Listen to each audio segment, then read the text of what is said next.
दी छोड़ सतगुरु रामपाल जी परमेश्वर जी की जय हो।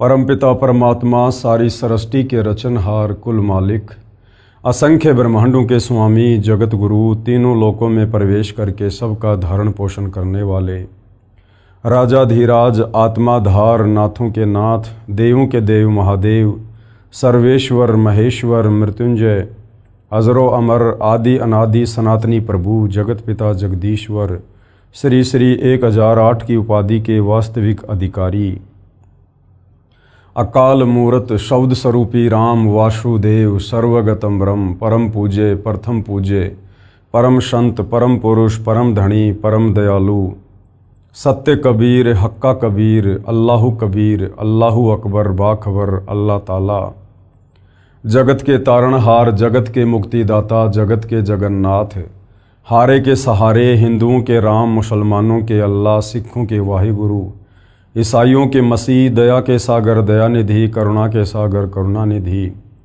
स्वयंभू परिभू संकट मोचन कष्ट हरण मंगल करण दुख भंजन अविगत कबीर निर्विकार निर्विषम परमात्मा अलय अलेख सतगुरु आदि अनादि सतगुरु असली मर्यादा पुरुषोत्तम असली राम असली कृष्ण असली घनश्याम असली मुरारी राजाओं के राजा महाराजाओं के महाराजा शहंशाहों के शहंशाह सम्राटों के सम्राट भगवानों के भगवान अल्लाहों के अल्लाह प्रभुओं के प्रभु मसीहाओं के मसीह सच्चे वाहिगुरु बाबाओं के बाबा पीरों के पीर सेठों के सेठ जगत सेठ सावड़सा सेठ सर्वगुण संपन्न अनंत कोटि कलाओं के स्वामी अनंत कोटि ब्रह्मांडों के नायक योगियों में महायोगी ध्यानियों में महाध्यानी सिद्धों में परम सिद्ध ज्ञानियों में तत्वज्ञानी ब्रह्मज्ञानी महाज्ञानी परम ज्ञानी सर्वश्रेष्ठ ज्ञानी विज्ञानी युवा कबीर समर्थ कबीर असमवात अमित ओजा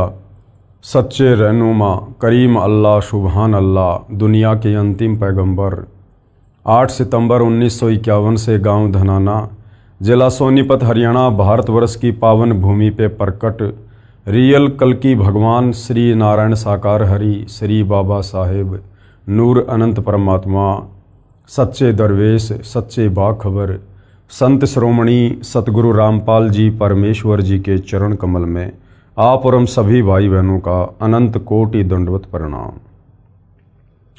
सत्साई भाई और बहनों, बहुत बड़ी दया बहुत बड़ी मेहर पूज्य गुरुदेव भगवान की परमेश्वर रामपाल जी की जिनके शुभ आशीर्वाद से विशेष आशीर्वाद से उन्हीं के सत्संगों का संग्रह पवित्र आध्यात्मिक पुस्तक कबीर बड़ा या कृष्ण के ऊपर वीडियो बनाने की श्रृंखला जारी है। इसी श्रृंखला में आज हमारा ये तीसरे नंबर का वीडियो है। ये पवित्र पुस्तक कबीर बड़ा या कृष्ण विशेषकर हिंदू समाज में परमात्मा चाहने वाली आत्माओं के लिए वरदान सिद्ध होगी यदि आपने इस पुस्तक पर बन रहे तमाम वीडियो निष्पक्ष होकर रुचि लेकर धैर्यपूर्वक देख लिए तो, क्योंकि ये पवित्र पुस्तक कबीर बड़ा या कृष्ण विशेषकर हिंदू समाज के चारों वेद पवित्र गीता जी और 18 पुराण इन तमाम सदग्रंथों के ज्ञान से प्रमाणित है। यानी चारों वेदों का गीता जी का और 18 पुराणों का निष्कर्ष निकाल कर आप जियों के लिए सतगुरु रामपाल जी परमेश्वर जी ने इस पुस्तक को लिखा है। तो भाई और बहनों, यदि वास्तव में आप परमात्मा प्रेमी हैं, यदि आपको परमेश्वर चाहिए, आपको मोक्ष प्राप्त करना है, तो आपने इस पुस्तक को अवश्य पढ़ना चाहिए या फिर ये तमाम वीडियो आपने अवश्य देखने चाहिए। अभी तक इस पुस्तक के ऊपर 2 वीडियो बन चुके हैं। यदि आपने नहीं देखे हैं तो आपने अवश्य देखने चाहिए ताकि आपको इस पुस्तक में लिखित आगे का अमृत ज्ञान भली भांति समझ में आ सके। तो सर्वप्रथम हमने सृष्टि रचना को मौखिक रूप से सुना है और धीरे धीरे हमारे सदग्रंथ उस सृष्टि रचना को प्रमाणित भी कर रहे हैं। आगे इस पवित्र पुस्तक में करते भी रहेंगे। सारे प्रमाण आप जियों के समक्ष प्रस्तुत किए जाएंगे। साथ में हमें ब्रह्मा विष्णु महेश की स्थिति के विषय में भी पूज्य गुरुदेव भगवान ने बताया कि ये कितने भगवान हैं, किस लेवल के भगवान हैं, शास्त्रों के अनुसार श्री ब्रह्मा, श्री विष्णु, श्री महेश पूजा के योग्य देव है या नहीं है। आज भाई और बहनों, इसी कड़ी में हम आगे बढ़ेंगे। आज का हमारा टॉपिक है कौन कितना प्रभु, यानी कौन कितना बड़ा भगवान है, कौन किस लेवल का परमात्मा है। जैसे पवित्र गीता अध्याय 15 श्लोक नंबर 16 में क्षर और अक्षर दो भगवानों के विषय में जानकारी दी गई है और दोनों को नाशवान बताया है। इन दोनों के लोक भी नाशवान है और इन दोनों के लोक में रहने वाली आत्माओं को भी नाशवान बताया है। उसके बाद गीता अध्याय 15 श्लोक नंबर 17 में कहा है कि उत्तम पुरुष तु अन्य परमात्मा इति उदाहरते ये लोकतरम अवश्य विभर्ति अवय ईश्वरे, यानी सर्वश्रेष्ठ परमात्मा वास्तव में पुरुषोत्तम तो गीता अध्याय 15 श्लोक नंबर 16 में वर्णित क्षर और अक्षर इन दोनों भगवानों से अन्य है, जो तीनों लोकों में प्रवेश करके सबका धारण पोषण करता है। तो भाइयों और बहनों, भक्ति तो उस समय शुरू होगी जब पहले हमें भगवान का पता चलेगा। हिंदू समाज में हमारे तत्व ज्ञानहीन नादान धर्म गुरुओं ने तरह तरह के भगवान बनाए हुए हैं, प्रसिद्ध किए हुए हैं। 33 करोड़ देवी देवताओं की पूजा करवाई जाती है। आज तक हमारे धर्मगुरु हमें एक परमेश्वर के विषय में नहीं बता पाए कि वो सर्वशक्तिमान एक परमपिता परमेश्वर कौन है, जिन्होंने सारी सृष्टि को रचा है, जो कुल का मालिक है। तो भाइयों और बहनों, जब तक हमें ये पता नहीं चलेगा कि हम जिन भगवानों को भगवान मानकर पूज रहे हैं वो वास्तव में भगवान है या नहीं, वो पूजा के योग्य है या नहीं, वो वास्तव में सर्वशक्तिमान है या नहीं। मान लीजिए आपने गाय की आवश्यकता है, आप गाय लेने के लिए जा रहे हैं और गाय के विषय में आपको पता ही नहीं गाय कैसी होती है, और कोई आपको गाय की जगह गधी पकड़ा दे, आप तो उसको लेकर आ जाओगे, तो आप तो ठगे गए। तो इसी प्रकार हम सदियों से भक्ति और भगवान के नाम पर ठगे जा रहे हैं। हमें आज तक कोई भगवान के विषय में बताने वाला नहीं मिला कि भगवान कैसा है। किसी ने साकार बता दिया, किसी ने निराकार बता दिया, किसी ने कुछ बता दिया।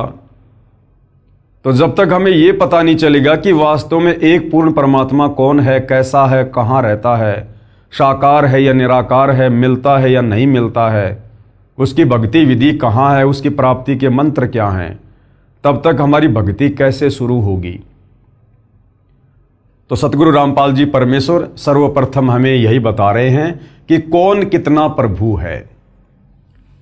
इस पुस्तक में श्री ब्रह्मा जी, श्री विष्णु जी, श्री शिव जी, श्री देवी दुर्गा जी, श्री काल ब्रह्म जी यानी क्षर ब्रह्म यानी क्षर पुरुष, और श्री पर ब्रह्म जी यानी अक्षर ब्रह्म यानी अक्षर पुरुष, तथा परम अक्षर ब्रह्म जी यानी परम अक्षर पुरुष यानी संत भाषा में जिसे सत्य पुरुष कहते हैं, की यथा स्थिति बताई है, जो संक्षिप्त में इस प्रकार है। यानी ब्रह्मा विष्णु महेश, ब्रह्मा विष्णु महेश की माता देवी दुर्गा, ब्रह्मा विष्णु महेश के पिता काल ब्रह्म जिसको क्षर पुरुष ज्योति निरंजन भी कहते हैं।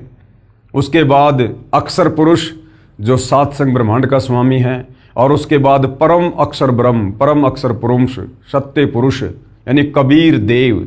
तो इनमें सर्वशक्तिमान सर्वश्रेष्ठ प्रभु कौन है, ये शास्त्रों से ही हमें गुरुदेव भगवान निष्कर्ष निकालकर बता रहे हैं। परम अक्षर ब्रह्म यानी कबीर देव, जिसका वर्णन गीता अध्याय 8 श्लोक 3, 8, 10 तथा 20 और 22 में, तथा गीता अध्याय 2 श्लोक नंबर 17, गीता अध्याय 15 श्लोक नंबर 17, गीता अध्याय 18 श्लोक 46, 61, 62, 66 में है। जिसकी शरण में जाने के लिए गीता ज्ञान बोलने वाले ने अर्जुन को कहा है। गीता बोलने वाला कौन है? ये काल ब्रह्म है, ब्रह्मा विष्णु महेश का पिता है, जो महाभारत के युद्ध के दौरान श्री कृष्ण जी के शरीर में प्रवेश करके गीता जी का ज्ञान बोल रहा है। तो इस गीता ज्ञानदाता काल ब्रह्म ने अर्जुन को क्या कहा है परम अक्षर ब्रह्म के विषय में, परमेश्वर के विषय में? कहा है कि उसकी शरण में जाने से परम शांति यानी जन्म मरण से छुटकारा मिलेगा तथा शाश्वत स्थानम यानी सनातन परम धाम यानी अविनाशी लोक यानी सतलोक प्राप्त होगा। कौन कह रहा है? गीता का ज्ञान देने वाला भगवान अपने से अन्य उस परम अक्षर ब्रह्म सत्य पुरुष कबीर देव की ओर संकेत कर रहा है इन तमाम गीता जी के श्लोकों में कि अर्जुन, मैं सर्वश्रेष्ठ परमात्मा नहीं हूं, मैं सर्वश्रेष्ठ प्रभु नहीं हूं। यदि तुझे वास्तव में जन्म और मरण से छुटकारा प्राप्त करना है, अगर तुझे अविनाशी धाम सतलोक जाना है, जहां जाने के बाद साधक लौटकर वापस इस गंदे लोक 21 ब्रह्मांड में नहीं आता है, तो तू उस परमेश्वर की शरण में जा। कौन से परमेश्वर की शरण में? उस कबीर देव की शरण में। यह कुल का मालिक है, वो कबीर परमेश्वर ही कुल का मालिक यानी सारी सृष्टि को रचने वाला सर्व सृष्टि का मालिक है। फिर गीता अध्याय 18 श्लोक 62 में इसी की शरण में जाने के लिए गीता ज्ञानदाता ने कहा है। श्लोक 66 में कहा है कि सर्वधर्मान यानी मेरे स्तर की सर्व धार्मिक क्रियाओं को परित्यज्य माम यानी मुझ में त्याग कर तू एकम यानी उस कुल के मालिक एक परमेश्वर की शरणम यानी शरण में व्रज यानी जा। अहम यानी मैं, तवा यानी तुझे, सर्व यानी सब, पापे भे यानी पापों से, मोक्षयामी यानी मुक्त कर दूंगा, मां शुच यानी शोक ना कर। कौन कह रहा है? गीता अध्याय 18 श्लोक नंबर 62 में गीता ज्ञानदाता काल ब्रह्म अर्जुन से कह रहा है कि अर्जुन, सर्वधर्मान परित्यज्य माम एकम शरणम व्रज अहम तवा सर्व पापे भे मोक्षयामी मा शुच। कि अर्जुन, तू मेरे स्तर की जितनी भी भक्ति कमाई है, धार्मिक अनुष्ठानों की कमाई है, वो तू मुझ में समर्पित कर दे और उस एकम जिसके समान कोई दूसरा ना हो, जिसकी शरण में जाने के लिए बार बार गीता ज्ञानदाता अर्जुन को कह रहा है कि एकम शरणम व्रज, तो उस अद्वितीय एक परमपिता परमेश्वर सर्वश्रेष्ठ भगवान की शरण में जा। मैं तुझे सब पापों से मुक्त कर दूंगा, तू शोक मत कर। तो गीता ज्ञानदाता जो हिंदुओं का भगवान है, परमात्मा है, वो अपने से अन्य किसी और सर्वश्रेष्ठ परमात्मा परम अक्षर ब्रह्म कबीर देव की शरण में जाने को अर्जुन को कह रहा है। तो फिर विचार करो, वर्तमान में उस गीता ज्ञानदाता की शरण में रहकर, जो कि काल ब्रह्म है, जिसका ओम मंत्र है, फिर भला उसकी शरण में रहकर हम कैसे मुक्ति प्राप्त कर सकते हैं, जो खुद अपने से अन्य किसी और को सर्वश्रेष्ठ परमात्मा बता रहा है। यह एक परमेश्वर, सबका मालिक, सबसे बड़ा समर्थ कबीर जी है, जो काशी बनारस शहर भारत देश में जुलाहे की लीला किया करता तथा यथार्थ व संपूर्ण अध्यात्मिक ज्ञान सूक्ष्म वेद को बताया करता था। 650 साल पहले वो कबीर परमात्मा, वो परम अक्षर ब्रह्म, सर्वश्रेष्ठ परमात्मा समर्थ प्रभु बनारस के काशी शहर में प्रकट हुए। 120 वर्ष तक लीला करते हुए उन्होंने 5वें वेद सूक्ष्म वेद का ज्ञान दिया। अध्यात्म के विषय में जो कंप्लीट ज्ञान चारों वेदों में नहीं है, गीता जी में नहीं है, 18 पुराणों में नहीं है, किसी भी धर्म के धर्मशास्त्रों में नहीं है, उस ज्ञान को देने के लिए वो परम अक्षर ब्रह्म सत्य पुरुष कबीर देव सतलोक से चलकर स्वयं ही पृथ्वी पर प्रकट होता है। इसी ने, किसने? इस कबीर परमेश्वर ने सर्व ब्रह्मांडों की रचना की है। इसी ने क्षर पुरुष, अक्षर पुरुष, ब्रह्मा, विष्णु, महेश, देवी दुर्गा समेत सर्व जीव आत्माओं की उत्पत्ति की है, जो आप और हमने सृष्टि रचना में पहले पढ़ लिया है कि सभी जीव आत्माओं की उत्पत्ति इसी कबीर परमेश्वर ने अपने वचन से सतलोक में की है। यह तथ्य इतना सत्य जानो जैसे आज से लगभग 400 वर्ष पूर्व एक वैज्ञानिक ने बताया था कि पृथ्वी अपने अक्ष यानी धुरी पर घूमती है, जिसके घूमने से दिन तथा रात बनते हैं। उस समय सब मानते थे कि सूर्य पृथ्वी के चारों ओर घूमता है, जिस कारण से दिन तथा रात बनते हैं। संसार के सब मानव का यही मत था। इस झूठ को इतना सत्य मान रखा था कि उस वैज्ञानिक का विरोध करके फांसी पर चढ़वा दिया। आज वह 400 वर्ष पूर्व वाली बात सत्य साबित हुई। सूर्य घूमता है, ये झूठ सिद्ध हुई। यानी पृथ्वी ही घूमती है और पृथ्वी के घूमने के चलते दिन और रात बनते हैं।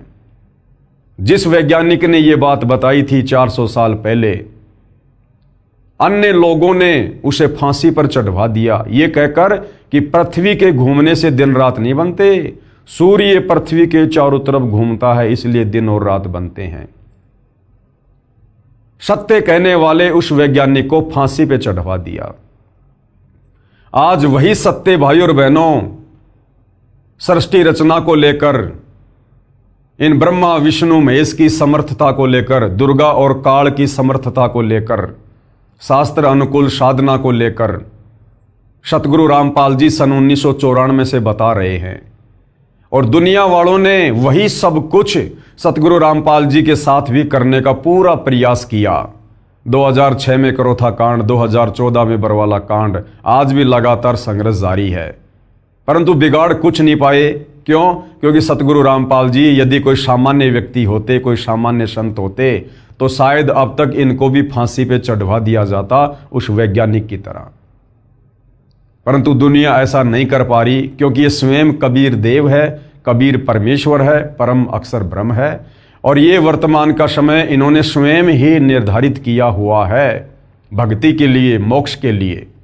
और परमेश्वर जो ठान लेता है उसमें अड़ंगा भले ही दुनिया अड़ाकर अपने कर्म फोड़ सकती है, परंतु परमेश्वर के उस निर्धारित समय में वो किसी प्रकार का बदलाव नहीं कर सकती है। वर्तमान में काशी के जुलाहे कबीर को कुल का मालिक बताना इतना सत्य है जितना 400 वर्ष पहले पृथ्वी को अपनी धुरी पर घूमना बताना था।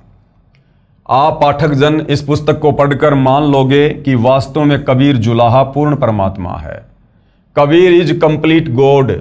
शतलोक, अलखलोक, अगमलोक तथा अकैलोक यानी अनामी लोक, इन 4 लोकों का समूह अमर लोक यानी सनातन परम धाम कहलाता है।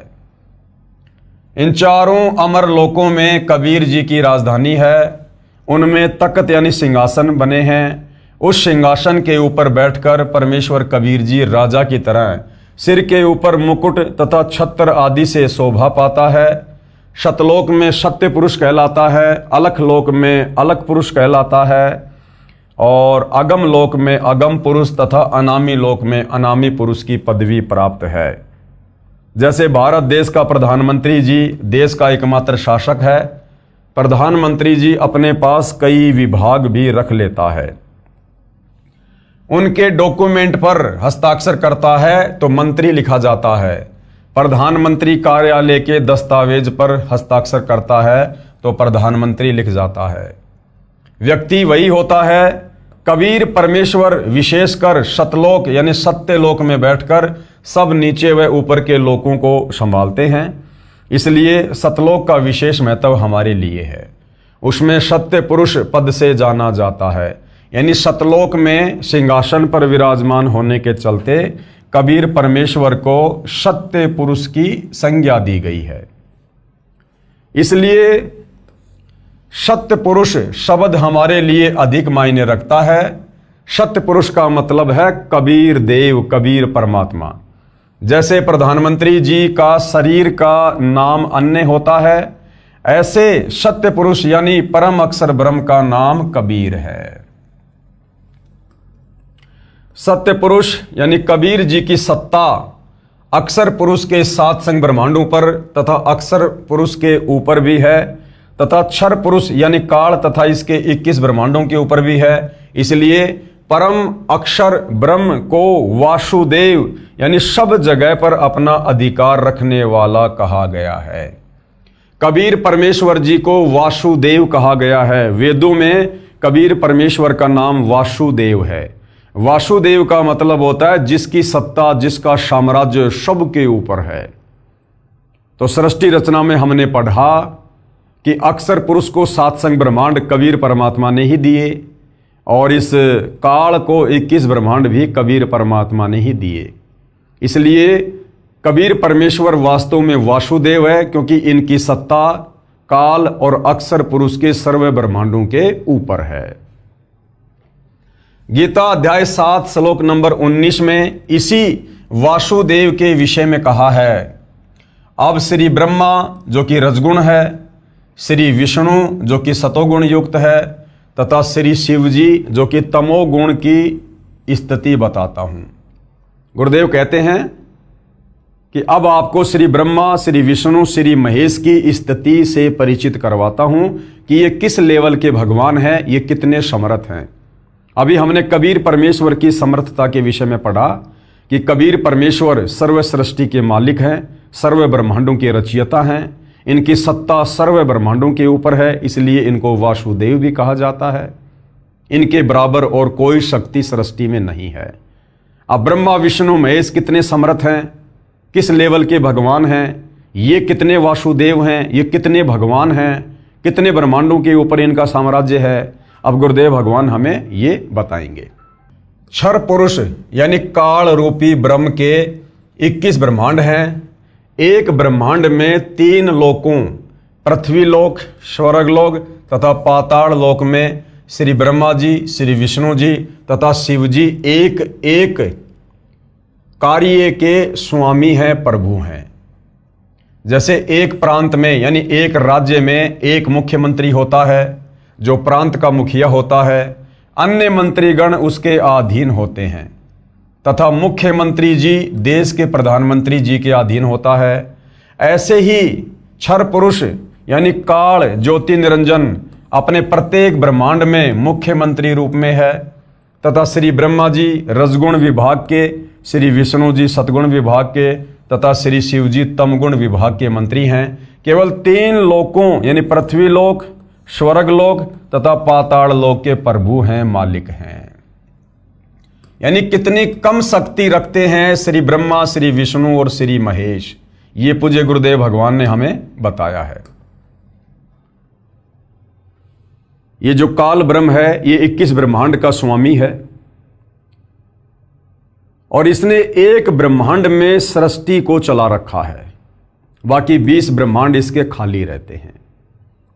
उस एक ब्रह्मांड में केवल 3 लोक, पृथ्वी लोक, पाताल लोक, स्वर्ग लोक, केवल इन 3 लोकों में श्री ब्रह्मा विष्णु महेश एक एक विभाग के मंत्री हैं। एक ब्रह्मांड में भी श्री ब्रह्मा विष्णु महेश का पूरा साम्राज्य नहीं है।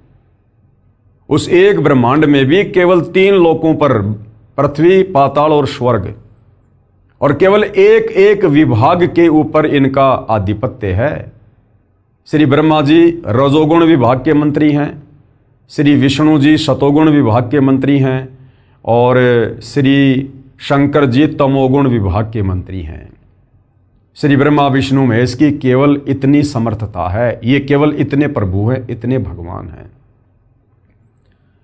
यानी 21 ब्रह्मांड का मुख्यमंत्री समझो इनका पिता काल ब्रह्म है और ये जो ब्रह्मा विष्णु महेश है ये समझो तीनों विधायक हैं, एमएलए हैं। ये एमपी भी नहीं है, ये विधायक की कैटेगरी में है। तो इस लेवल के ये भगवान हैं, ये परमात्मा हैं, ये वासुदेव हैं। एक ब्रह्मांड में भी इनकी कंप्लीट जो है प्रभुता नहीं है। परम अक्षर ब्रह्म यानी सत्य पुरुष कबीर जी को प्रधानमंत्री जी तथा देश के राष्ट्रपति जी मानो। यानी कबीर परमेश्वर कितने सक्षम हैं? परम अक्षर ब्रह्म यानी सत्य पुरुष कबीर जी को प्रधानमंत्री जी तथा देश के राष्ट्रपति जी मानो। यानी 21 ब्रह्मांड का स्वामी है ये ज्योति निरंजन, इसको समझो मुख्यमंत्री। और मुख्यमंत्री से ऊपर कौन होता है? प्रधानमंत्री, राष्ट्रपति। यानी राष्ट्रपति देश का प्रथम नागरिक होता है, उससे ऊपर फिर कोई नहीं होता। इसी प्रकार कबीर परमेश्वर जी को जानो राष्ट्रपति, जो काल के 21 ब्रह्मांडों पर भी शासन करते हैं, अक्षर पुरुष के 7 संग ब्रह्मांडों पर भी शासन करते हैं और ऊपर के 4 अविनाशी लोकों पर भी उन्हीं का शासन है। तो सबसे बड़े परमात्मा, सबसे समर्थ प्रभु कौन? सत्य पुरुष कबीर देव। अब आप जी समझ लें कि कबीर बड़ा है या कृष्ण। गुरुदेव कहते हैं अब आपकी समझ में आ जाना चाहिए कि वास्तव में कबीर जी बड़े हैं या फिर श्री कृष्ण जी बड़े हैं। तो कहाँ कबीर जी और कहाँ श्री कृष्ण जी, कहाँ देश का राष्ट्रपति और कहाँ एक विधायक, एक एमएलए। दिन और रात का अंतर है उनकी शक्ति में, उनकी प्रभुता में। श्री कृष्ण जी व श्री रामचंद्र जी स्वयं विष्णु हैं जो भिन्न भिन्न रूपों में जन्मे थे। श्री विष्णु जी की स्थिति ऊपर बता दी है। संत गरीबदास जी को परमेश्वर कबीर जी स्वयं मिले थे, उनको ऊपर के ब्रह्मांडों में लेकर गए थे, सब देवों की स्थिति से अवगत करवाया था, अपने सतलोक में भी लेकर गए थे, अपनी स्थिति से भी अवगत करवाया था, फिर वापस पृथ्वी के ऊपर छोड़ा था। तब संत गरीबदास जी ने बताया है कि क्या बताया आदरणीय गरीबदास जी ने? गरीब तीन लोक का राज है, ब्रह्मा विष्णु महेश, और ऊंचा धाम कबीर का सतलोक प्रदेश। कि ब्रह्मा विष्णु महेश तो केवल 21 ब्रह्मांडों में, केवल एक ब्रह्मांड में, और तीन लोक पृथ्वी पाताल स्वर्ग, इन तीनों लोकों में केवल एक एक विभाग के मंत्री हैं, रजोगुण सतोगुण तमोगुण। और कबीर परमेश्वर ये कुल मालिक है, सबसे ऊंचा धाम कबीर का सतलोक प्रदेश। गरीब अनंत कोटि ब्रह्मांड का एक रति नहीं भार, और सतगुरु पुरुष कबीर है ये कुल के सृजनहार। काल के 21 ब्रह्मांड, अक्षर पुरुष के सातसंग ब्रह्मांड, ऊपर के चारों लोक, उनमें अनंत द्वीप, सारी रचना इस कबीर परमेश्वर ने स्वयं की है। अधिक जानकारी आगे इसी पुस्तक में पढ़ेंगे। धार्मिक भावनाओं को ठेस, जो भाई बहन ये सोचते हैं कि सतगुरु रामपाल जी हमारे देवता श्री ब्रह्मा विष्णु महेश जी को छोटा बताकर और ये तो हमारे देवताओं की निंदा कर रहे हैं, हमारी धार्मिक भावनाओं को ठेस पहुंचा रहे हैं, तो उन नादान आत्माओं के लिए सतगुरु रामपाल जी क्या कह रहे हैं? यदि कोई सज्जन पुरुष, स्त्री या पुरुष, उस अंध श्रद्धालु को कहे कि आप जिस देवी देवता को इष्ट मानकर जो साधना कर रहे हो ये गलत है, इससे आपको कोई लाभ नहीं मिलेगा, आपका मानव जीवन नष्ट हो जाएगा, आप देवी देवताओं की पूजा इष्ट मानकर ना करो, आप मूर्ति की पूजा ना करो, आप धामों तथा तीर्थों पर मोक्ष मकसद से ना जाओ, आप श्राद्ध ना करो, पिंडदान ना करो, 13वीं 17वीं क्रिया या अस्थियां उठाकर गति करवाने के लिए मत ले जाओ, आप व्रत मत करो, इसके स्थान पर अन्न जल करने में संयम करो, न अधिक खाओ न बिल्कुल भूखे रहो, आप अपने धर्म के शास्त्रों में बताए भक्ति मार्ग के अनुसार साधना करो। यानी ये सारी की सारी जो क्रिया हैं ये ना करने की हैं, गीता जी मना कर रही है। तो इस विषय में जब किसी व्यक्ति को बताया जाता है, समझाया जाता है, जो व्यक्ति इन देवी देवताओं को इष्ट मानकर पूजा करता है, तो वो लोग क्या कहते हैं?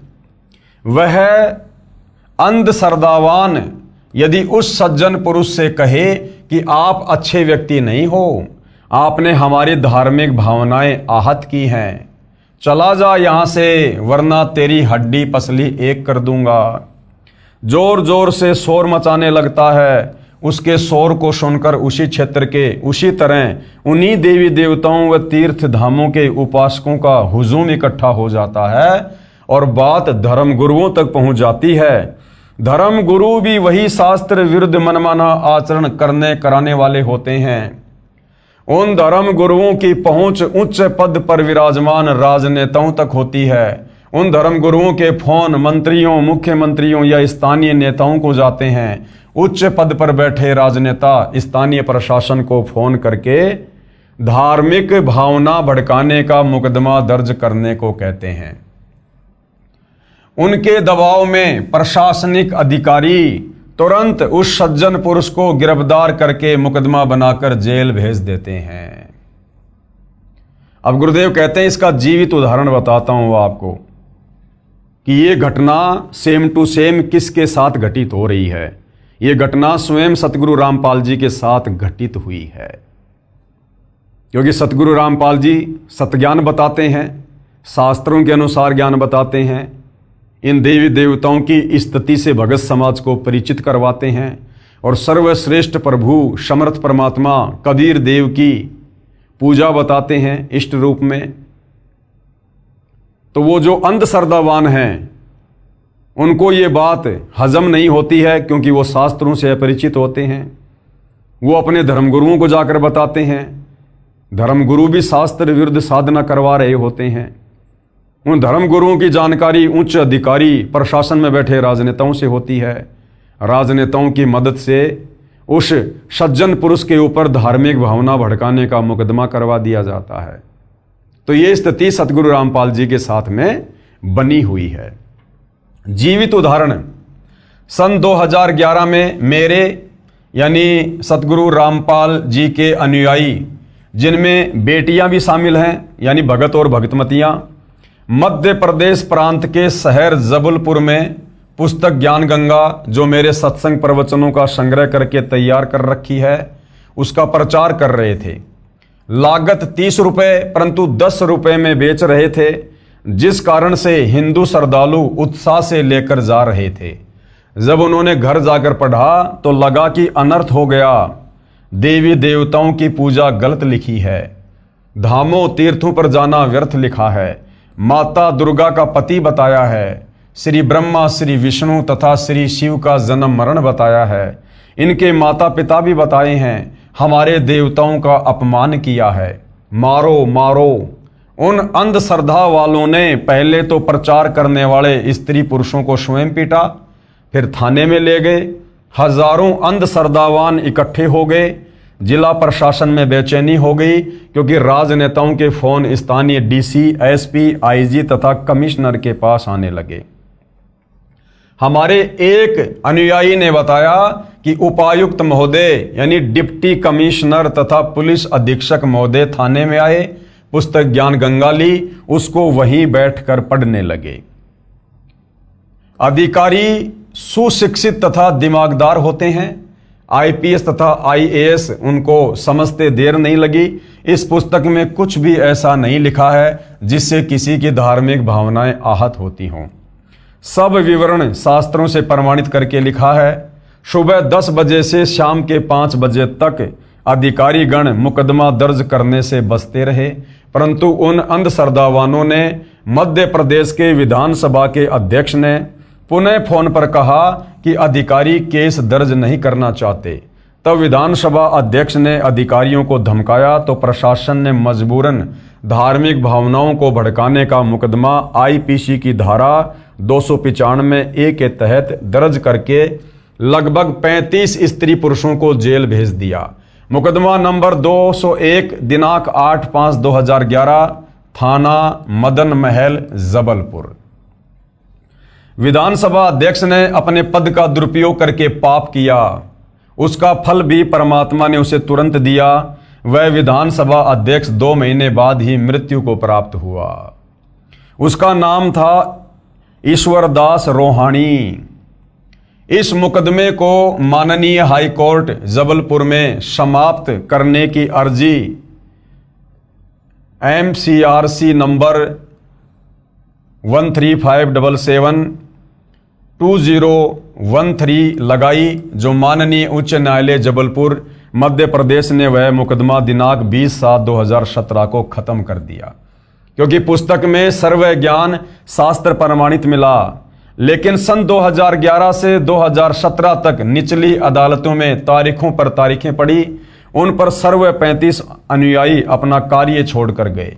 किराया लगा, दिहाड़ी छोड़ी, वित्तीय नुकसान तथा परेशानी उन अंधश्रद्धावानों के हित के लिए झेली कि वे इस पुस्तक में लिखे शास्त्रों के प्रमाणों को आंखों देखकर शास्त्र विधि रहित साधना त्याग कर शास्त्रोक्त साधना करके अपने जीवन को धन्य बनाएं।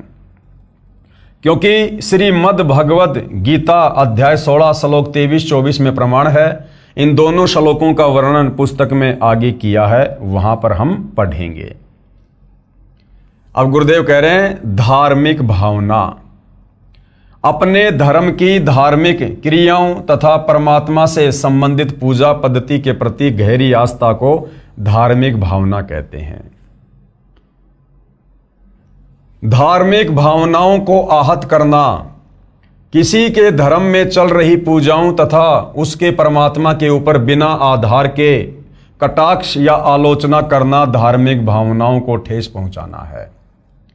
तर्क वितर्क, किसी विषय पर अपनी राय देना, अन्य की राय का खंडन करना व अपनी का महिमा मंडन करना, अन्य द्वारा अपने सिद्धांत का समर्थन करना, उसके विचारों को गलत बताना, यह तर्क वितर्क है। इसमें किसी ग्रंथ को आधार माना जाए तो समाधान है, अन्यथा झूठा झगड़ा है।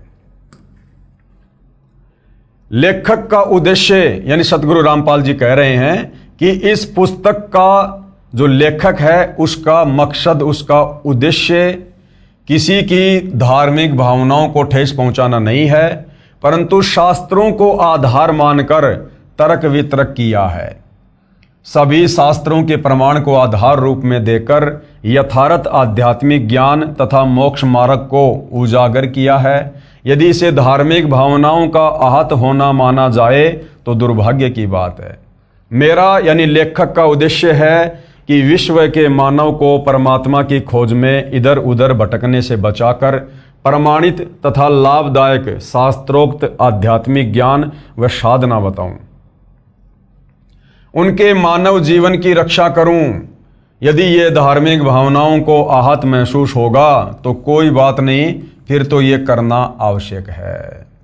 गुरुदेव भगवान कहते हैं, यदि तुम्हारे ही धर्मशास्त्रों से प्रमाणित करके तुम्हें पूजा पाठ भक्ति विधि बताई जा रही है जो बिल्कुल सत्य है, और यदि फिर भी तुम्हें लगता है कि नहीं, हमारी धार्मिक भावनाओं को हमारे देवी देवताओं की निंदा करके जो है भड़काया जा रहा, ठेस पहुंचाई जा रही है, तो गुरुदेव भगवान कहते हैं फिर ये धार्मिक भावनाओं को ठेस पहुंचाना बहुत जरूरी है तुम्हारी आत्मा के कल्याण के लिए।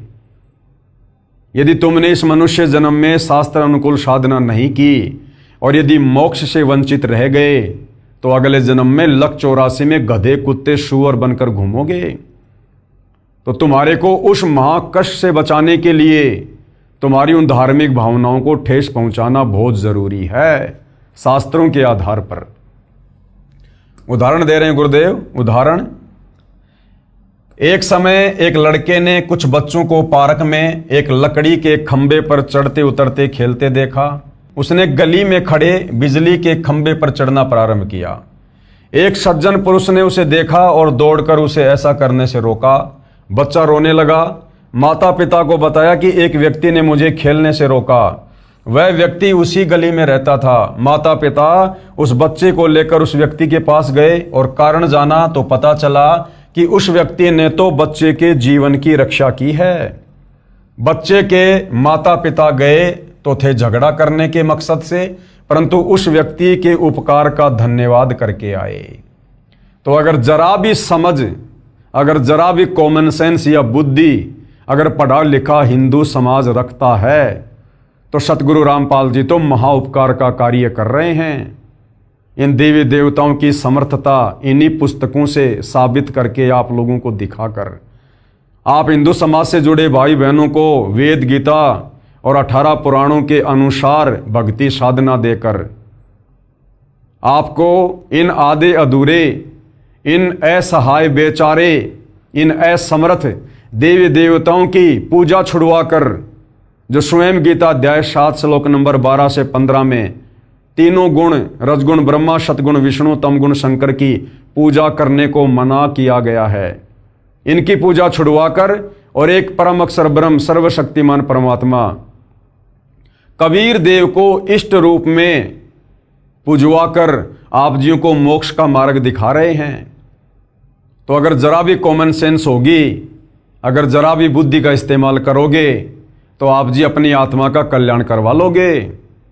सतगुरु रामपाल जी तो आपको उस नादान बच्चे की तरह बिजली के खंबे पर चढ़ने से रोक रहे हैं, जो आप चिल्ला रहे हो कि हमारी धार्मिक भावनाओं को ठेस पहुंचा रहे हैं, हमारे देवी देवताओं की निंदा कर रहे हैं। ये जब इस पुस्तक को आप पढ़ोगे सारे प्रमाण देखोगे, बखूबी आपकी समझ में आ जाएगा, यदि आप भक्ति करना चाहते हो तो।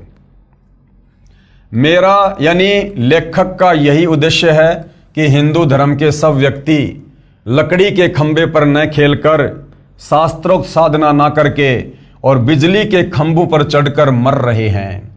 यानी उस कबीर परमेश्वर की जो सर्वशक्तिमान परमात्मा है, सर्वधर्म शास्त्र केवल उसी परमेश्वर की भक्ति करने को कह रहे हैं।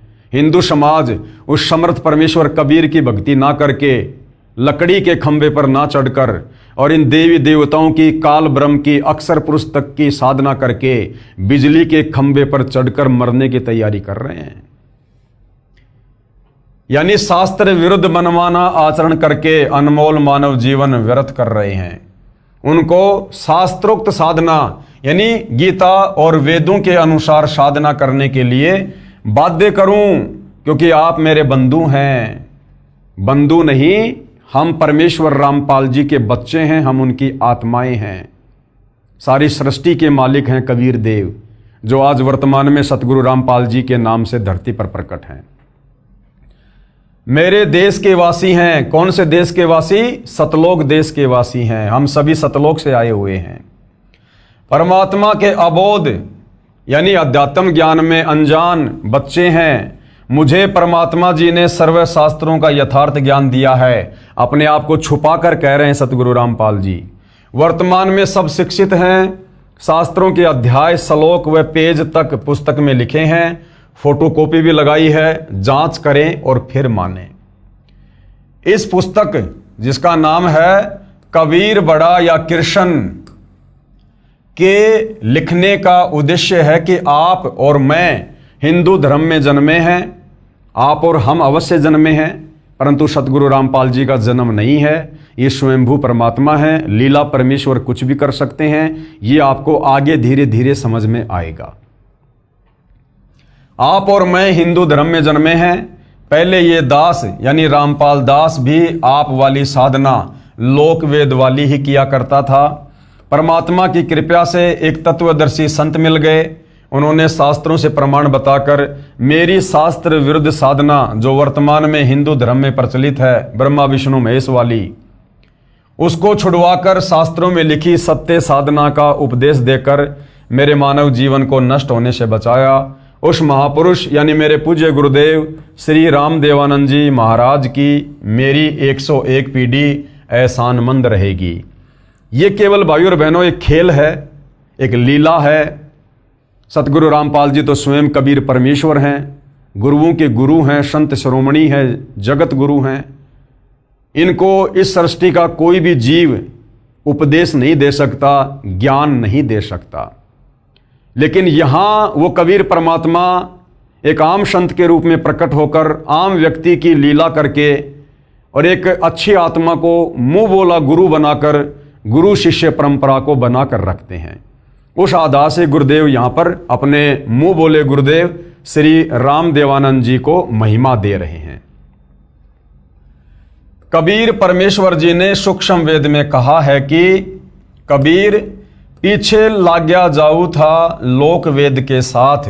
यानी जैसे दुनिया दंत कथाओं के आधार पर, लोक वेद के आधार पर, शास्त्र विरुद्ध साधना के आधार पर लगी हुई थी पूजा पाठ में, कहते हैं हम भी उसी हिसाब से चल रहे थे। पीछे लाग्या जाऊ था लोक वेद के साथ और मार्ग में सतगुरु मिले दीपक दीन्या हाथ।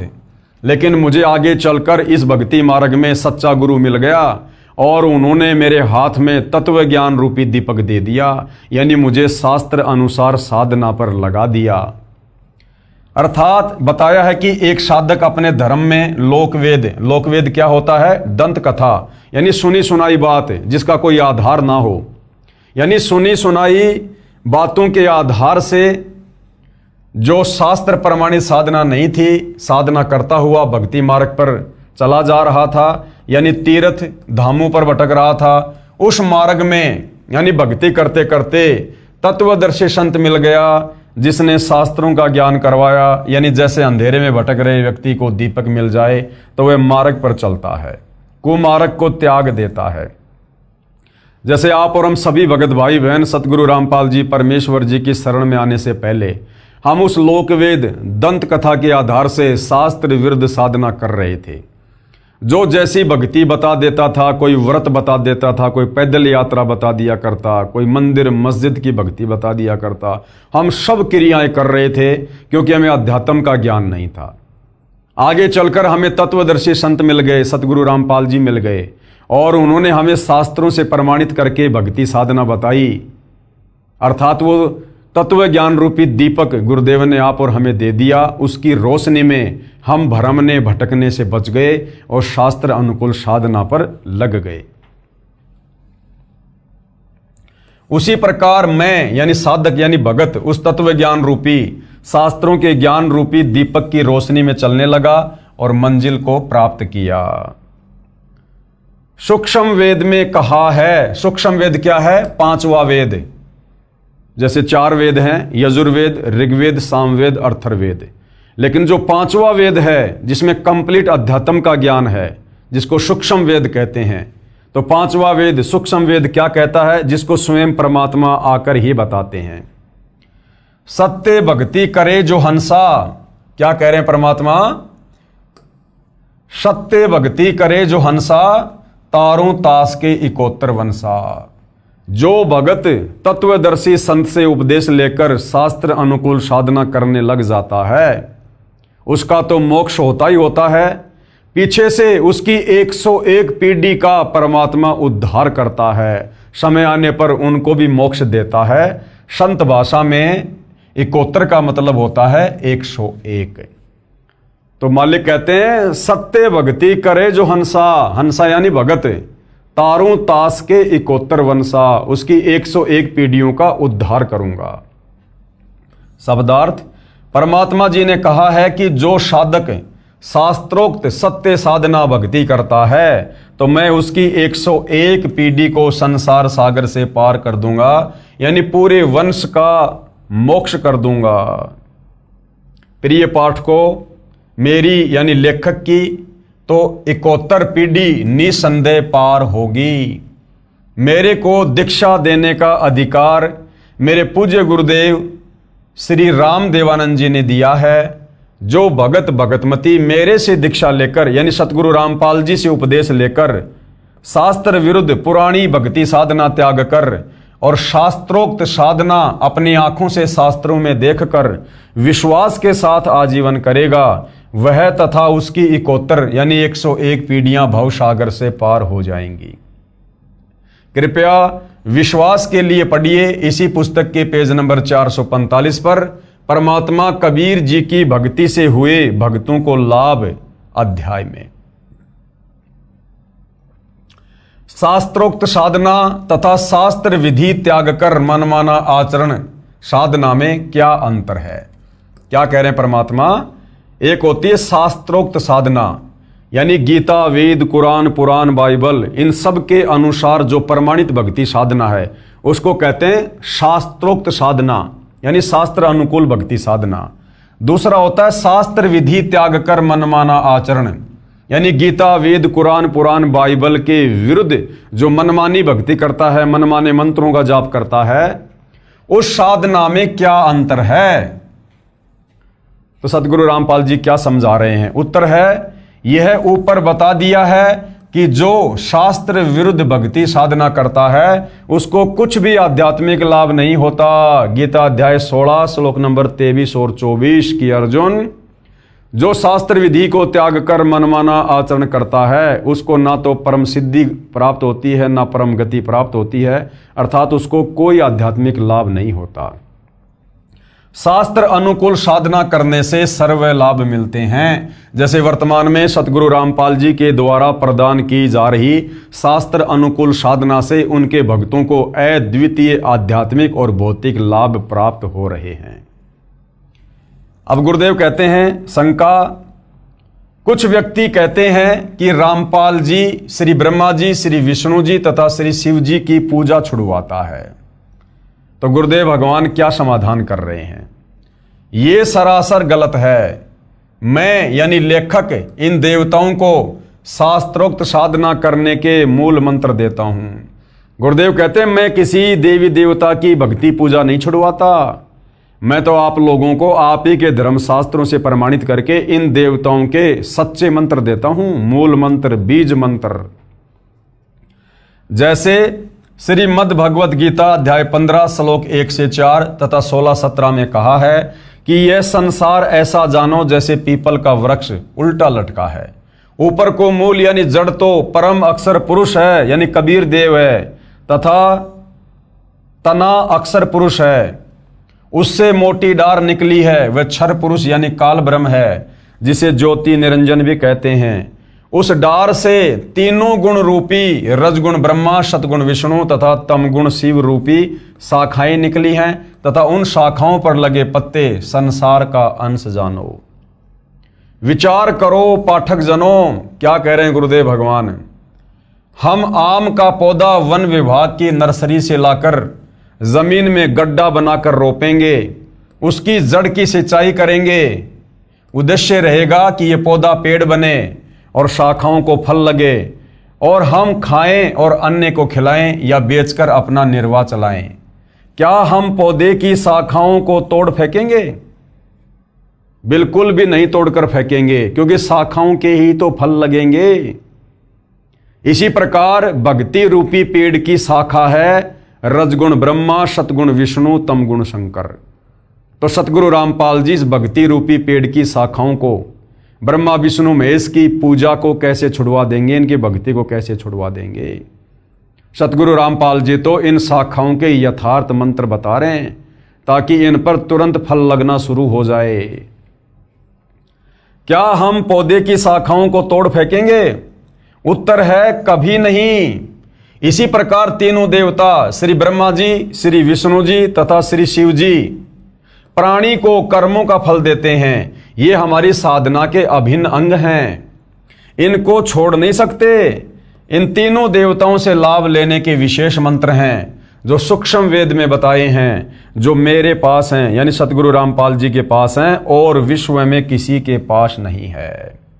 तो सतगुरु रामपाल जी तो हमें इन तीनों देवता ब्रह्मा विष्णु महेश के वास्तविक मंत्र बताते हैं, इनके मूल मंत्र, इनके बीज मंत्र, ताकि उन मंत्रों का जाप करने से ये तुरंत आप और हमारे ऊपर ध्यान देना शुरू कर दें। जैसे गुरुदेव भगवान ने उदाहरण देकर समझाया, जैसे भैंसा यानी झोटा होता है, उस भैंसे का एक मूल मंत्र है, उससे उसको पुकारने से वह तुरंत सक्रिय हो जाता है। वह उस मंत्र के वश है, उसके वश की बात नहीं रहती। और वो मंत्र है हुर्र हुर्र, जिसको सुनते ही भैंसे के कान खड़े हो जाते हैं। इस मंत्र का प्रयोग वह व्यक्ति करता है जिसने अपनी भैंस को भैंसे से गर्भ धारण करवाना होता है। यदि उस पशु को उसके प्रचलित नाम भैंसा भैंसा करके पुकारें तो वह टस से मस नहीं होता। ठीक इसी प्रकार इन तीनों देवताओं श्री ब्रह्मा जी, श्री विष्णु जी तथा श्री शिव जी के यथार्थ मंत्र साधना करने के हैं, जिनके जाप से ये शीघ्र प्रभावित होते हैं तथा तुरंत कर्म फल देते हैं। गुरुदेव ने बताया जैसे भैंसा यानी झोटा होता है, उसको भैंसा भैंसा झोटा झोटा करते रहो उसके पास खड़े होकर, वो टस से भी मस नहीं होता, कान भी नहीं लाएगा, क्योंकि भैंसा केवल उसके शरीर का नाम है, उसकी पहचान है।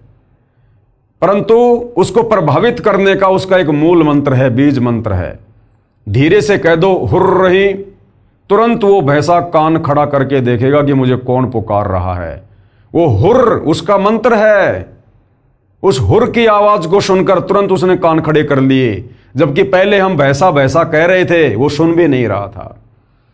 इसी प्रकार श्री ब्रह्मा, श्री विष्णु, श्री महेश, इनके मूल मंत्र हैं, इनके बीज मंत्र हैं, जो केवल इस पृथ्वी पर सतगुरु रामपाल जी के पास हैं। बाकी आप चाहे कितना ही श्री ब्रह्मा ओम श्री शंकर देवाय नमः, श्री ब्रह्मा देवाय नमः, श्री विष्णु देवाय नमः, ओम नमो भागवते वासुदेवाय नमः, इनके नाम लेकर आप कितने ही जाप कर लो, ये ब्रह्मा विष्णु महेश उस भैंसे की तरह टस से मस भी नहीं होंगे। और जैसे ही आप सतगुरु रामपाल जी के ज्ञान को समझकर उनसे उपदेश प्राप्त करेंगे, प्रथम दीक्षा लेंगे, तो प्रथम दीक्षा में इन्हीं देवी देवताओं के मंत्र दिए जाते हैं। प्रथम दीक्षा में सतगुरु रामपाल जी इन्हीं पांचों देवी देवताओं के मंत्र देते हैं। श्री ब्रह्मा और शावत्री जी का, श्री गणेश जी का, श्री विष्णु और लक्ष्मी जी का, देवी दुर्गा का, शंकर और पार्वती का। क्योंकि इन पांचों देवताओं का स्थान हमारे शरीर में बने इन कमल चक्रों में है। और जब हम अधिकारी गुरु तत्वदर्शी संत से उपदेश प्राप्त करके जब इन मंत्रों का उनके द्वारा बताई गई विधि अनुसार जाप करेंगे तो ये देवी देवता तुरंत सक्रिय हो जाते हैं कि भगत हमें क्यों पुकार रहा है, भगत को किस वस्तु की आवश्यकता है, और हमें सर्व भौतिक सुविधा मिलनी शुरू हो जाती है। तो सतगुरु रामपाल जी श्री ब्रह्मा, श्री विष्णु, श्री शंकर जी की भक्ति छुड़वाते नहीं हैं, बल्कि इनके यथार्थ मंत्र जो शास्त्र प्रमाणित है वो हमें देते हैं ताकि हम भक्ति मार्ग पर इनसे लाभ प्राप्त कर सकें। हमने पूजा मूल परम अक्षर ब्रह्म यानी परमेश्वर को इष्ट रूप मानकर करनी है। यानी हमने पूजा तो करनी है कबीर परमेश्वर की, और कोई पूजा के योग्य समर्थ भगवान सृष्टि में नहीं है। परंतु इस पूजा की पद्धति में ये तीनों देवता भी इस साधना का अभिन्न अंग हैं। जिस प्रकार हमने यदि आम के पौधे से आम प्राप्त करने हैं तो हमने पूजा तो करनी पड़ेगी जड़ों की, हमने पानी खाद डालना पड़ेगा उस आम के पेड़ की जड़ों में, परंतु फल तो शाखाओं को लगेंगे। तो इसी प्रकार भक्ति रूपी पौधे की जड़ है कबीर भगवान, जिनको इष्ट रूप में हमने पूजना है, और भक्ति रूपी पौधे के फिर फल लगेंगे ब्रह्मा विष्णु महेश के माध्यम से। यानी आप और हमें यहाँ पर तमाम भौतिक सुविधाएं प्राप्त होंगी ब्रह्मा विष्णु महेश के माध्यम से, जो भक्ति रूपी पौधे की टहनियां हैं।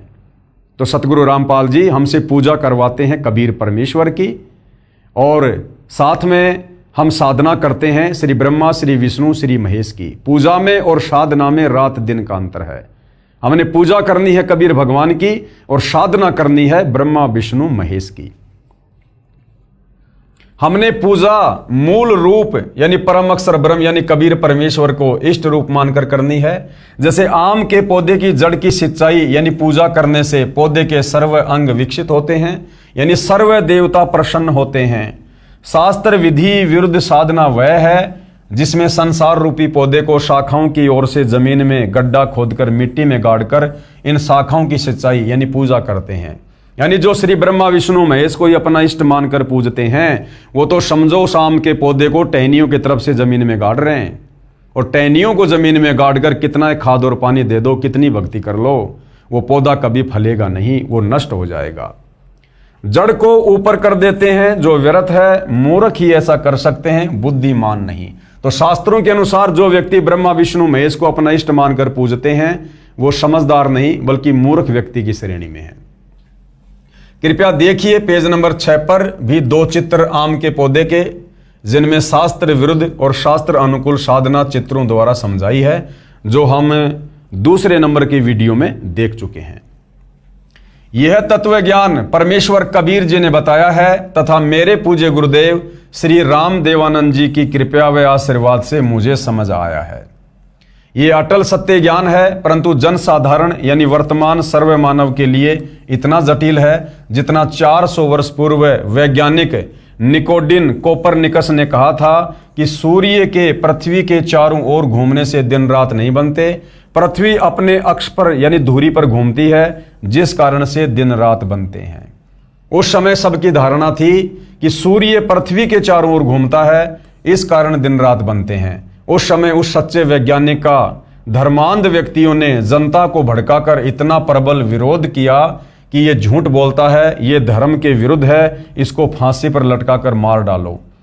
उस देश में गवर्नर को दंड देने व क्षमा करने का अधिकार था। कहते हैं कि गवर्नर ने वैज्ञानिक से कहा था कि आप एक बार जनता के सामने कह दें कि पृथ्वी नहीं घूमती, सूर्य घूमने से दिन रात बनते हैं, मैं आपको क्षमा कर दूंगा। परंतु सत्य के पुजारी वैज्ञानिक ने कहा कि यह असत्य है, मैं कभी नहीं कहूंगा, जो करना है करो। उस सच्चे व्यक्ति को उस समय फांसी पर लटका दिया गया था। बाद में 400 साल बाद उस दिवंगत वैज्ञानिक की आत्मा से विश्व ने क्षमा याचना की कि आपका बताया विधान सत्य था, हमको क्षमा करना, यही दशा मेरी है। अब गुरुदेव भगवान क्या कह रहे हैं कि वर्तमान में उस वैज्ञानिक जैसी दशा मेरे साथ हो रही है। गुरुदेव कहते हैं मैं बताता हूं सत्य, मैं बताता हूं शास्त्र अनुकूल साधना कि श्री ब्रह्मा, श्री विष्णु, श्री महेश पूजा के योग्य भगवान नहीं हैं। ये अजरो अमर परमात्मा नहीं है, इनका तो जन्म और मरण होता है। दुर्गा इनकी माँ है, काल ब्रह्म इनका पिता है। ये इष्ट रूप में पूजने योग्य नहीं है।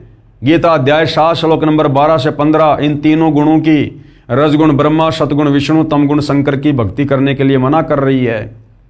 तो ये दुनिया वाले और ये धर्मगुरु इसी प्रकार से सतगुरु रामपाल जी का विरोध कर रहे हैं कि ये झूठ बोल रहा है, हमारे ब्रह्मा विष्णु महेश को छोटा साबित करने में लगा है, उनकी निंदा कर रहा है। जैसा विरोध उस वैज्ञानिक का हुआ था, वैसा ही विरोध वर्तमान में उन धर्मांध धर्मगुरु जो तत्व ज्ञानहीन हैं, अंधे हैं, उनके द्वारा जनता को भड़काकर करवाया जा रहा है।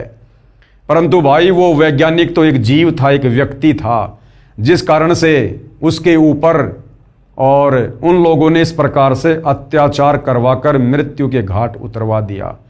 परंतु सतगुरु रामपाल जी तो स्वयं सर्व ब्रह्मांडों के रचयिता, सारी सृष्टि के मालिक हैं। और इनका 1 या 2 बार जेल जाना ये भी इनकी लीला का हिस्सा है, अन्यथा इनका तो कोई बाल भी टस से मस नहीं कर सकता। बाल भी टस से मस, ये अपनी मर्जी के मालिक हैं। जाके अर्ध रूम पर सकल पसारा, ऐसा पूर्ण ब्रह्म हमारा। अगर सतगुरु रामपाल जी भी उस वैज्ञानिक की तरह कोई आम व्यक्ति, आम पुरुष होते तो शायद आज इनको भी मौत के घाट कब का उतरवा दिया गया होता। परंतु ये तो सर्वशक्तिमान परमेश्वर हैं, जिस कारण से ना तो उन नादान शास्त्र विरुद्ध साधकों की कोई चली और ना उनके अंधे धर्म गुरुओं की पार बसाई, इतना प्रयास करने के बावजूद भी। तो गुरुदेव कह रहे हैं कि वर्तमान में यही दशा मेरी है। मैं कहता हूं कि ब्रह्मा विष्णु शिव नाशवान है। नाशवान का मतलब जन्म और मरण में है, इनकी जन्म और मृत्यु होती है। इनके माता पिता हैं, जिन पुराणों को आप सत्य मानते हो उन्हीं में प्रमाण दिखा दिए हैं। धर्मांध संत मंडलेश्वर अखाड़ों के महंत जन मेरे सत्य ज्ञान का घोर विरोध कर तथा करवा रहे हैं, जिस कारण से मेरे ऊपर झूठे मुकदमे बनवाकर जेल में डाला जाता है। सन 2006 में झूठा मुकदमा बनाया, यानी करोथा कांड हुआ। 21 महीने जेल में रहा, प्रचार बंद करवाया जाता है। परंतु वर्तमान में शिक्षित मानव है, सब प्रमाण ग्रंथों में है, इसलिए मैं जीवित हूं। यदि 100 वर्ष पहले ये ज्ञान बताता तो कब का परलोक चला गया होता। फिर 2014 में बरवाला कांड हुआ और अब 11 साल की एक लंबी जेल काटने के बाद 10 अप्रैल 2026 को सतगुरु रामपाल जी वापस सतलोक आश्रम में आए हैं। विशेष यहां पर यह बताना अनिवार्य समझता हूं कि दास यानी लेखक तथा दास के अनुयायी 5 वेदों सूक्ष्म वेद, ऋग्वेद, यजुर्वेद, सामवेद तथा अर्थर्वेद तथा गीताजी में बताए अनुसार भक्ति व साधना करते हैं। यजुर्वेद अध्याय 19 मंत्र 25 तथा 26 में क्या कहा है? यजुर्वेद अध्याय 19 मंत्र 25 आप जियों की आंखों के सामने है। क्या कहा गया है? ये संधि छेद अर्ध ऋचे उक्थानाम रूपम पदे आपनोति निविद है प्रणवे शस्त्रणाम रूपम पैसा सोमह आपेते। इसका क्या अनुवाद किया है गुरुदेव भगवान ने? यहाँ पर अनुवाद है, हर एक शब्द का यहाँ पर हिंदी में अनुवाद करके समझाया है और नीचे फिर इसका भावार्थ किया है कि यह मंत्र क्या कह रहा है। तत्वदर्शी संत वह होता है जो वेदों के सांकेतिक शब्दों को पूर्ण विस्तार से वर्णन करता है, जिससे पूर्ण परमात्मा की प्राप्ति होती है, वह वेद के जानने वाला कहा जाता है। फिर यजुर्वेद अध्याय 19 मंत्र 26 संधि छेद अविश्वयम प्राह शवनम इंद्रेण इंद्रम माद्यनिंदम वैश्वदेवम सरस्वतस्या तृतीयम आप्तम श्वनम। यहाँ गुरुदेव ने अनुवाद में प्रत्येक शब्द का हिंदी में अनुवाद किया है और यहाँ पर भावार्थ में बताया है कि यह मंत्र क्या बता रहा है। भावार्थ, जिस पूर्ण संत के विषय में मंत्र 25 में कहा है वह दिन में 3 बार यानी प्रातः, दिन के मध्य तथा शाम को साधना करने को कहता है। सुबह तो पूर्ण परमात्मा की पूजा, दोपहर को सर्व देवताओं को सत्कार के लिए तथा शाम को संध्या आरती आदि को अमृतवाणी के द्वारा करने को कहता है। वह सर्व संसार का उपकार करने वाला होता है। यानी त्रिकाल संध्या जो हमारे वेदों में वर्णित है कि वो जो तत्वदर्शी संत होगा, जो 3 समय की आरती अपने भक्तों को देगा, सुबह, दोपहर और शाम को, समझ लेना वो तत्वदर्शी संत, वो धीरनाम संत, वो विश्व का उपकार करने वाला होगा। और वर्तमान में भाइयों और बहनों, ये जो त्रिकाल संध्या है, दिन में 3 समय की जो आरती है, आजकल आप जी भविष्य मालिका को लेकर बहुत सारे वीडियो देख रहे होंगे जिसमें बार बार त्रिकाल संध्या का जिक्र किया जाता है कि आने वाले विनाशकारी समय में यदि किसी को बचना है और यदि आने वाले सतयुग में किसी ने प्रवेश करना है तो त्रिकाल संध्या करते रहना होगा। लेकिन उन बेचारे भविष्य मलिका वालों के पास में त्रिकाल संध्या नहीं है। वो केवल त्रिकाल संध्या का नाम जानते हैं। वास्तव में त्रिकाल संध्या क्या है, कैसे होती है, कौन देता है, ये उन्हें नहीं पता है। तो ये त्रिकाल संध्या सतगुरु रामपाल जी के पंथ में है और उनके भगत दिन में 3 बार इसे प्रतिदिन करते हैं। जैसा कि इन वेद मंत्रों में स्पष्ट किया है कि तत्वदर्शी संत शास्त्रों के सांकेतिक शब्दों को ठीक से समझता व समझाता है, गूढ़ रहस्यों को उजागर करता है, 3 समय की स्तुति प्रतिदिन करने को कहता है यानी त्रिकाल संध्या करने को कहता है, स्वयं भी करता है तथा अनुयायियों से भी करवाता है। हम यानी लेखक तथा मेरे अनुयायी 3 समय सुबह, दोपहर तथा शाम को स्तुति यानी आरती करते हैं। दोपहर को 12 बजे के बाद विश्व के सर्व देवी देवताओं की स्तुति यानी सम्मान आरती करते हैं। पूजा परम अक्षर ब्रह्म की करते हैं। पूजा हम केवल कबीर देव की करते हैं, बाकी सम्मान सबका करते हैं। जैसे देश के राजा यानी प्रधानमंत्री जी को मुखिया रूप में विशेष सम्मान देते हैं तथा अन्य मंत्रियों व अधिकारियों को भी नमस्कार करते हैं, वे अच्छे नागरिक होते हैं। इसी प्रकार हम पूजा तो परम अक्षर ब्रह्म यानी कबीर देव की करते हैं तथा सम्मान सबका करते हैं। श्री ब्रह्मा, श्री विष्णु, श्री महेश, श्री दुर्गा, काल ब्रह्म, अक्षर पुरुष, सम्मान हम सबका करते हैं। परंतु हमारे जो पूज्य देव हैं वो हैं कबीर परमेश्वर। प्रमाण के लिए दोपहर की स्तुति के कुछ अंश यानी त्रिकाल संध्या के अंतर्गत जो दोपहर की आरती है, जो 12 बजे से लेकर विशेष तौर पर दिन के 2 बजे तक करने का विधान है, तो जो दोपहर की आरती है उसको असुर निकंदन रमेणी कहते हैं संत भाषा में, जो हम सभी सतगुरु रामपाल जी के फॉलोवर करते हैं। तो दोपहर की जो असुर निकंदन रमेणी है उसकी कुछ वाणियां यहाँ पूज्य गुरुदेव भगवान ने लिखी हैं, उन वाणियों को हम पढ़ेंगे। सत्य पुरुष समर्थ ओंकारा, अदली पुरुष कबीर हमारा, आदि युगादि दया के सागर, काल कर्म के मोचन आगर। दुख भंजन दरवेश दयाला, असुर निकंदन कर पैमाला। आब खाक पावक और पौना, गगन सुन दरियाई दोना। धर्म राय दरबानी चेरा, सुर असुरों का करे निबेरा। सत का राज धर्म राय करही, अपना किया सभय दंड भरही। शंकर शेष और ब्रह्मा विष्णु, नारद सारद जा उर रसनम। गौरीज और गणेश गोसाई, कारज सकल सिद्ध हो जाई। जो कहते हैं ना कि सतगुरु रामपाल जी ब्रह्मा विष्णु महेश की साधना छुड़वाते हैं, निंदा करते हैं, हम सभी सतगुरु रामपाल जी के भगत सतगुरु रामपाल जी के द्वारा दी गई दोपहर की आरती में इन सभी देवी देवताओं का नाम लेकर इनका आदर सत्कार करते हैं।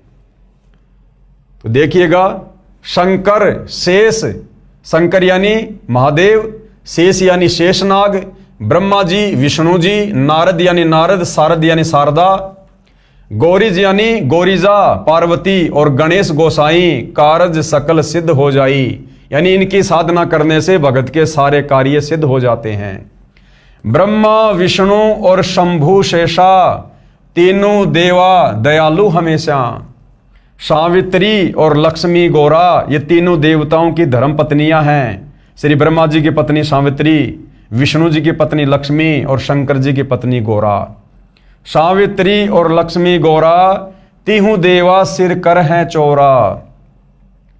लील नाभ से ब्रह्मा आए, यानी विष्णु जी की नाभि कमल से ब्रह्मा जी की उत्पत्ति हुई, और आदि ओम के पुत्र कहे। आदि ओम यानी ये काल ब्रह्म।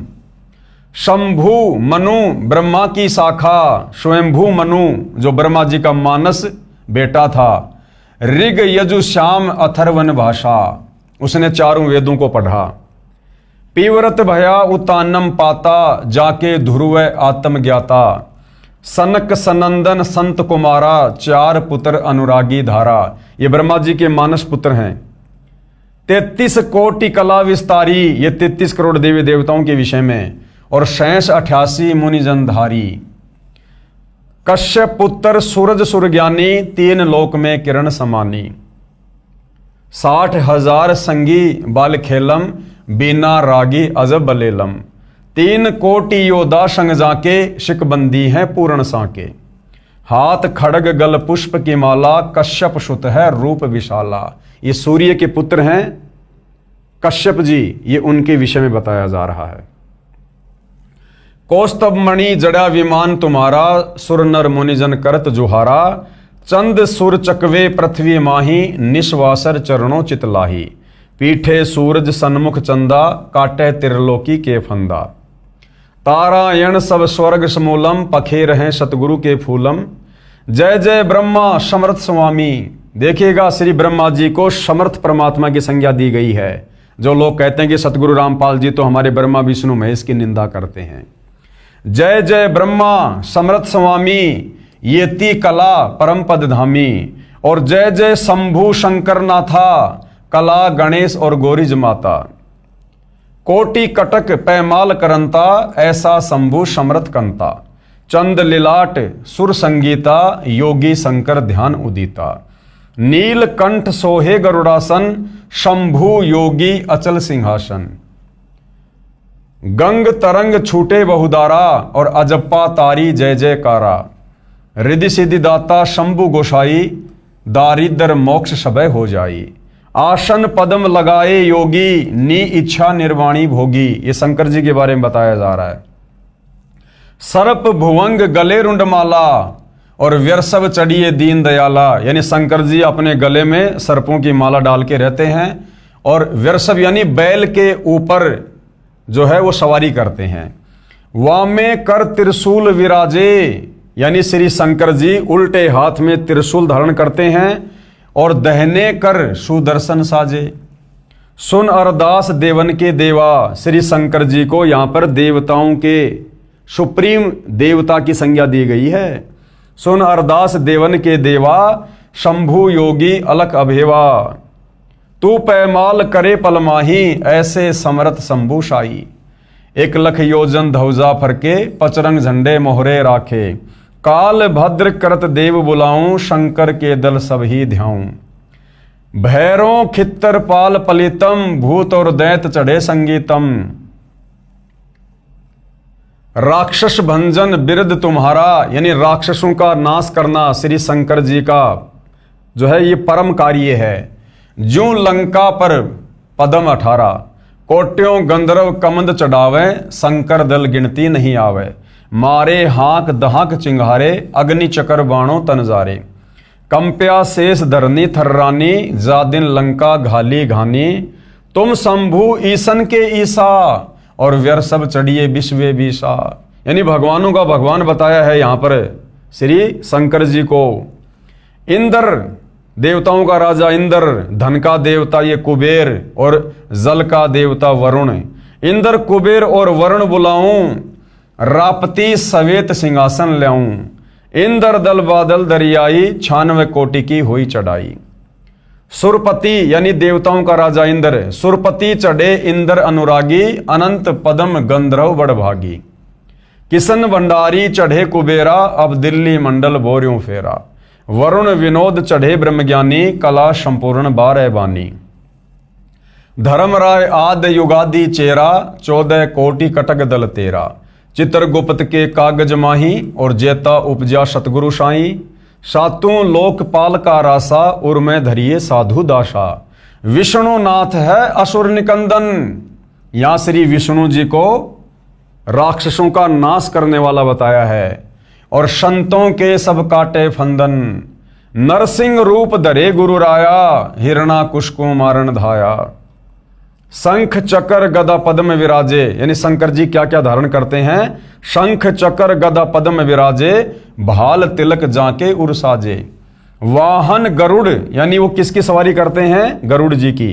वाहन गरुड़ कृष्ण अश्वारा, और लक्ष्मी ढोरे चवर अपारा, लक्ष्मी जी उनके ऊपर चवर करती है।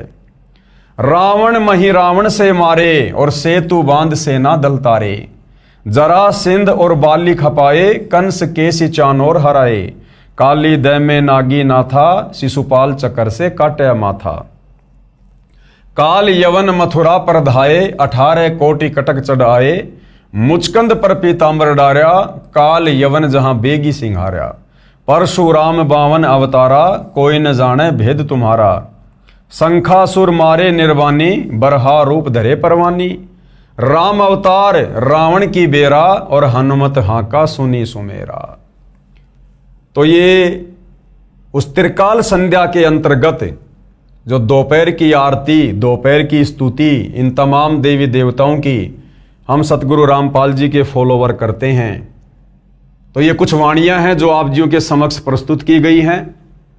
अब आगे इन तमाम वाणियों का, यानी वाणी संख्या 1 से लेकर 68 तक का सतगुरु रामपाल जी ने अनुवाद भी किया है। यानी इन वाणियों का क्या अनुवाद है, इन देवी देवताओं के विषय में, इस 21 ब्रह्मांड की शक्तियों के विषय में क्या कुछ बताया गया है। बहुत ही रोचक जानकारी है। आप हिंदू समाज से जुड़े भाई बहनों के लिए बहुत ही नई जानकारी है, जो आज से पहले किसी भी आचार्य और शंकराचार्य ने इस प्रकार से हमें इन देवी देवताओं के विषय में, इनकी लीलाओं के विषय में नहीं बताया है। असुर निकंदन रमैणी की वाणी नंबर 1 से 68 का सरलार्थ। तो भाइयों और बहनों, इन वाणियों के ऊपर विशेष तौर से सतगुरु रामपाल जी ने जो अनुवाद किया है, सरलार्थ किया है, उसके ऊपर ज्ञान चर्चा, साध संगति, सतगुरु महिमा हम कल के वीडियो में करेंगे। यदि आज हम इन वाणियों का सरलार्थ करेंगे तो वीडियो बहुत लंबा हो जाएगा। तो हमारा जो कल का टॉपिक होगा पवित्र पुस्तक कृष्ण बड़ा या कबीर के ऊपर, वो इन्हीं तमाम वाणियों के सरलार्थ को लेकर होगा, जो बहुत ही ज़्यादा महत्वपूर्ण है, इंटरेस्टिंग है और रोचक जानकारी है। तो हिंदू समाज से जुड़े भाई बहनों को ये वीडियो अवश्य देखना चाहिए। इस पवित्र पुस्तक कबीर बड़ा या कृष्ण के ऊपर बन रहे वीडियो अवश्य देखने चाहिए, ताकि हम अपने ही धर्म ग्रंथों से परिचित हों। हम अपने आप को हिंदू कहते हैं, सनातनी कहते हैं, और हमें ये पता नहीं कि हमारे सनातनी ग्रंथों में, हिंदू ग्रंथों में भक्ति और भगवान को लेकर, भक्ति साधना को लेकर, देवी देवताओं की स्थिति को लेकर क्या कुछ लिखा हुआ है। तो भाई और बहनों, जब तक हम अपनी आंखों से इन धर्म शास्त्रों में वर्णित सच्चाई से रूबरू नहीं होंगे, हम कभी भी एक अच्छे भगत नहीं बन सकते। हम कभी भी परमात्मा की भक्ति से होने वाले भौतिक और आध्यात्मिक लाभ प्राप्त नहीं कर सकते। तो सतगुरु रामपाल जी परमेश्वर जी के विषय में निंदा चुगली करके अपने कर्म बिगाड़ने से बेहतर है आप जी एक बार उनके द्वारा लिखित पुस्तकों को पढ़िए, उनके द्वारा किए गए सत्संगों को सुनिए, समझिए। उसके बाद आपकी आंखों से आंसू निकलेंगे, आंसू, कि हमने ऐसे महापुरुष के विषय में अनजाने में लोगों के कहने से ना जाने क्या कुछ अनाप शनाप बोल दिया, हमने अनजाने में अपने कितने कर्म बिगाड़ लिए। फिर आपको समझ में आएगा कि वास्तव में सतगुरु रामपाल जी आप और हमारी आत्मा के कल्याण के लिए, मोक्ष के लिए महापरोपकार का कार्य कर रहे हैं। तो भाइयों और बहनों, पूज्य गुरुदेव भगवान के आशीर्वाद से आज के वीडियो में केवल इतना ही। इस पवित्र पुस्तक कबीर बड़ा या कृष्ण में हम कल और आगे बढ़ेंगे, ज्ञान चर्चा होगी। तब तक पूज्य गुरुदेव भगवान हम सबको आज्ञा दे, आशीर्वाद दे, सद्बुद्धि दे, मार्गदर्शन करे, हमें भ्रमने और भटकने से बचाए। बंदी छोड़ सतगुरु रामपाल जी परमेश्वर जी की जय हो।